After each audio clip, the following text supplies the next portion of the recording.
मृत्यु माता ने चुपके से दस्तक दी और जिंदगी बाबा को खामोश कर दिया। मौत जिसे कि आखिरी सच माना जाता है, वो आखिरी सच है या फिर कुछ और, ये भी आपको इस वीडियो में पता लगने वाला है। और जब मौत आती है तो किस तरह से वो एक इंसान को खामोश करती है या फिर उसे आंसरलेस बनाती है, इस विषय पर भी मैं इस वीडियो में चर्चा करने जा रहा हूं। जब से हम इंसान एनर्जी से पदार्थ में कन्वर्ट हुए हैं या फिर जब से ब्रह्म से अलग हुए हैं, तब से हर एक इंसान के लगभग 50-60 लाख जन्म हो चुके हैं। और जब भी एक इंसान के साथ मृत्यु घटित होती है तो हर एक इंसान से मृत्यु एक सवाल पूछती है, और जो इंसान मौत के सवाल का जवाब नहीं दे पाता तो मृत्यु ही उसके लिए आखिरी सत्य बनकर रह जाती है। और जो इंसान मृत्यु के सवाल का सही जवाब दे देता है तो फिर उसके लिए मौत एक आखिरी सत्य ना होकर कुछ और ही बन जाता है। तो अभी तक इस फिजिकल वर्ल्ड में आपका नेम एंड फेम असत्य हो सकता है, आपका ओहदा असत्य हो सकता है, आपकी सभी उपलब्धियां असत्य हो सकती हैं, लेकिन मौत यानी कि मृत्यु झूठी नहीं हो सकती, वो एक सच है। इसी मेंटालिटी के साथ हम सभी इंसान इस फिजिकल वर्ल्ड में सरवाइव करते हैं। और एक्चुअल में जब किसी इंसान के साथ मृत्यु घटित हो जाती है तो उस इंसान को यकीन ही नहीं होता कि उसकी मृत्यु हो चुकी है, वो मर चुका है। और धीरे धीरे इस फिजिकल वर्ल्ड में जितने भी तत्व हैं उसे एहसास होने लगता है कि ये लोग मेरी बात नहीं सुन पा रहे हैं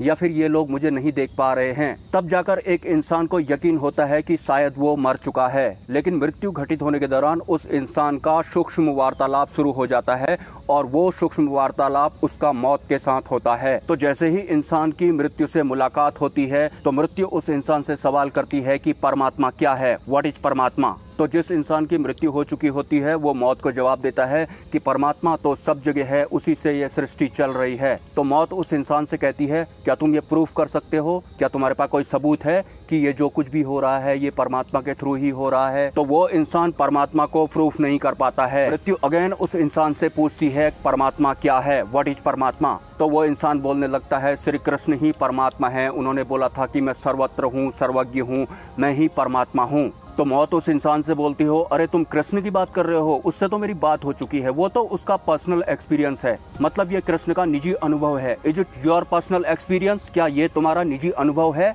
again the same question, what is परमात्मा, परमात्मा क्या है। तो फिर वो इंसान कहने लगता है परमात्मा तो ये कण कण में है, सब जगह परमात्मा ही परमात्मा है। तो मौत कहती है प्रूफ करो, सबूत दो। मौत फिर से उससे कहती है कि प्रूफ करो, क्या ये तुम्हारा पर्सनल एक्सपीरियंस है, क्या ये तुम्हारा निजी अनुभव है। फिर से वो इंसान आंसरलेस हो जाता है, स्पीचलेस हो जाता है। मृत्यु एक बार और पूछती है कि परमात्मा क्या है। तो वो इंसान कहने लगता है कि इस ग्रंथ में परमात्मा के बारे में लिखा हुआ है, उस पुराण में परमात्मा के बारे में लिखा हुआ है। तो मृत्यु फिर से उसे जवाब देने लगती है कि वो ग्रंथ तो उस इंसान ने लिखा था, उससे तो मेरी बात हो चुकी है, वो तो उसका पर्सनल एक्सपीरियंस है।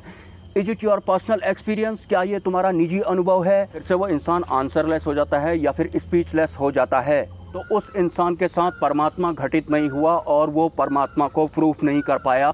तो मौत उससे कहती है कि दोबारा से वापस जाओ, मतलब एक और जन्म लो और इस बार अपना निजी अनुभव लेकर मुझसे मिलना कि परमात्मा क्या है, व्हाट इज परमात्मा। और आज से ठीक इतने साल बाद दोबारा से मैं तेरे सामने जरूर खड़ी हो जाऊंगी। तो उसके बाद उस इंसान का पुनर्जन्म हो जाता है और वो अपनी पिछली जन्म की सभी यादें सूक्ष्म जगत की व्यवस्थाओं के हिसाब से भूल जाता है। और हर बार मौत का एक ही सवाल होता है, परमात्मा क्या है, व्हाट इज परमात्मा।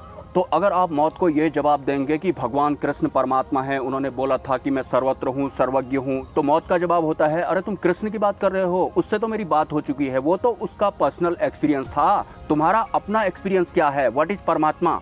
तो मृत्यु घटित होने के बाद इंसान और मौत के बीच में जो वार्तालाप होता है, मौत द्वारा पूछे गए सवाल का जो इंसान सही जवाब नहीं दे पाता, मौत उससे कहती है वापस जाओ और इस जन्म में अपना खुद का अनुभव लेकर आना, मैं इतने साल बाद दोबारा से तुमसे मिलूंगी। लेकिन मूल सत्य अगर मैं आपको बताऊं तो परमात्मा तो इंसान खुद ही होता है और न ही परमात्मा किसी ग्रंथ या पुराण में छुपा हुआ है। परमात्मा हमारे ही भीतर है या फिर हम खुद ही परमात्मा हैं। तो सच बताऊं तो परमात्मा को प्रूव करने के लिए हमें भगवान कृष्ण का या फिर ग्रंथों का या फिर पुराणों का या फिर कण कण का एग्जाम्पल नहीं देना होता है। हम खुद ही परमात्मा होते हैं, कृष्ण भी हमारे भीतर ही बैठे होते हैं, ग्रंथ पुराण भी हमारे भीतर ही बैठे होते हैं। हमें अपने वाले ग्रंथों के हिसाब से जवाब देना पड़ता है, अपने वाले पुराणों के हिसाब से जवाब देना पड़ता है, अपने भीतर बैठे हुए कृष्ण को जागृत करके उसके हिसाब से जवाब देना पड़ता है। तो मृत्यु घटित होने के बाद जब मौत सामने में खड़ी होकर एक आम इंसान से सवाल करती है कि परमात्मा क्या है, व्हाट इज परमात्मा, तो हमें किसी अन्य का एग्जाम्पल ना देख करके अपने खुद का एग्जाम्पल देना होता है। और अगर कोई इंसान मौत के सामने ये बोल देता है कि मैं ही परमात्मा हूँ, जो कि वास्तव में मूल सत्य और परम सत्य भी होता है, तो जिस इंसान को परमात्मा घटित हो जाता है, उसके बाद मृत्यु जिसे कि आखिरी सच माना गया है, वो आखिरी सच ना होकर के मृत्यु उस इंसान के लिए आखिरी सच ना होकर एक भ्रम मात्र रह जाता है। और यकीन मानिए, मृत्यु जिसे कि आखिरी सत्य बताया जाता है, वो आखिरी सत्य ना होकर इस ब्रह्मांड का सबसे बड़ा भ्रम है। तो जो कृष्ण है वो भी परमात्मा है, कण कण में जो है वो भी परमात्मा है, हम खुद भी परमात्मा हैं। और अगर इस ब्रह्मांड की हर चीज ही अगर परमात्मा है और जो कि सत्य भी है, तो फिर मौत भी परमात्मा के ही अंडर में आती है, या फिर मौत भी एक परमात्मा ही है। लेकिन जिस इंसान को परम तत्व परमात्मा घटित नहीं होता है, तो उसके लिए मौत ही आखिरी सच होती है। और जिस इंसान को परमात्मा घटित हो जाता है, मृत्यु उसके लिए आखिरी सच ना होकर इस ब्रह्मांड का सबसे बड़ा भ्रम मात्र होती है, और यही मूल सत्य भी होता है। एनीवेज, एक बंदर के बारे में मैं कुछ दिनों से अपने वीडियोज में बताने लग रहा हूँ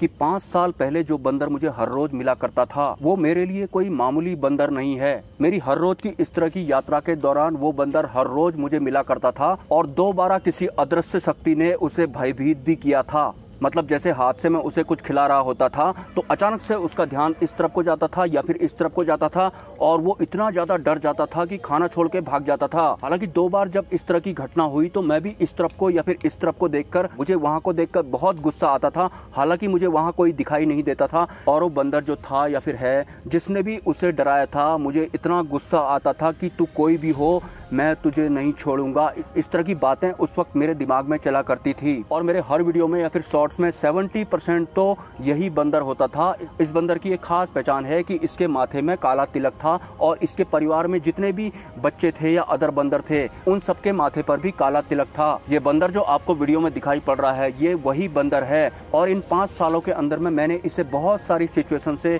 गुजरते हुए देखा है। एक बार किसी दूसरे बंदरों ने इसका पूरा कान काट दिया था, खून से लथपथ हुआ था, वो भी मैंने वीडियो बनाया था। उसके बाद किसी ने इसके पैर में बहुत जोर से चोट मारी थी, तो उसके बाद ये कई दिनों तक लंगड़ा कर चलता था। उसके बाद भी ये ठीक हो गया था। और लगभग 10 दिन पहले ये हिल एरिया है जहाँ पर अक्सर मुझे ये बंदर मिला करता था। यहाँ से लगभग 10 किलोमीटर दूर बिल्कुल अकेले में मुझे वो बंदर एक दुकान के बाहर दिखाई पड़ा था, और उसके हाव भाव टोटली चेंज थे। वहाँ पर एक छोटी सी चाय की दुकान है जहाँ पर अक्सर मैं यहाँ से जाने के बाद बैठा करता हूँ। लेकिन 10 किलोमीटर दूर जब वो मुझे दिखाई पड़ा, तो मैंने उस दुकानदार से कहा कि आपके पास कोई खीरा वीरा बचा हुआ है? तो उन्होंने मुझे खीरा दिया, तो मैं उसके पास गया उसे देने, लेकिन उसने खीरा भी नहीं खाया और वो आगे को बढ़ता रहा। उसके बाद भी मैं हर रोज अपने रास्तों पे आता हूँ, तो उस बंदर के परिवार का हर बंदर मुझे मिलता है, लेकिन वही नहीं मिलता, और उससे ही बहुत ज्यादा मेरा इमोशनल अटैचमेंट है। जैसा कि मैंने एक वीडियो में ये भी बताया था कि जो भी चीज मेरे बहुत ज्यादा करीब हो जाती है, जिससे मेरा इमोशनल अटैचमेंट हो जाता है, वो चीज हमेशा के लिए मुझसे बहुत ज्यादा दूर चली जाती है। और कई साल बाद दोबारा से मुझे उस बंदर ने ये एहसास दिलाया है। हालांकि आजकल भी मैं यहाँ आता हूँ, उस बंदर के परिवार के मुझे सभी बंदर मिलते हैं, और वही मुझे नहीं दिखाई पड़ता है, तो मुझे बहुत ज्यादा बुरा फील होता है। मैं आपको सच बता रहा हूँ। और पता नहीं ये जो बंदर है मुझे क्या सिखाना चाहता है। और अभी भी मैं यहाँ आता हूँ तो उस बंदर को मैं बहुत ज्यादा मिस करता हूँ। सोने से पहले भी मुझे उसकी शक्ल याद आती है। जैसा कि पिछले 5 साल में रास्तों में जो भी बंदर मुझे दिखाई पड़ते हैं, उन सभी बंदरों को मैं बाय फेस जानता हूँ। बंदर बाबा। एनीवेज, अगर आपके कोई सवाल हैं तो आप मुझे कमेंट कर सकते हैं।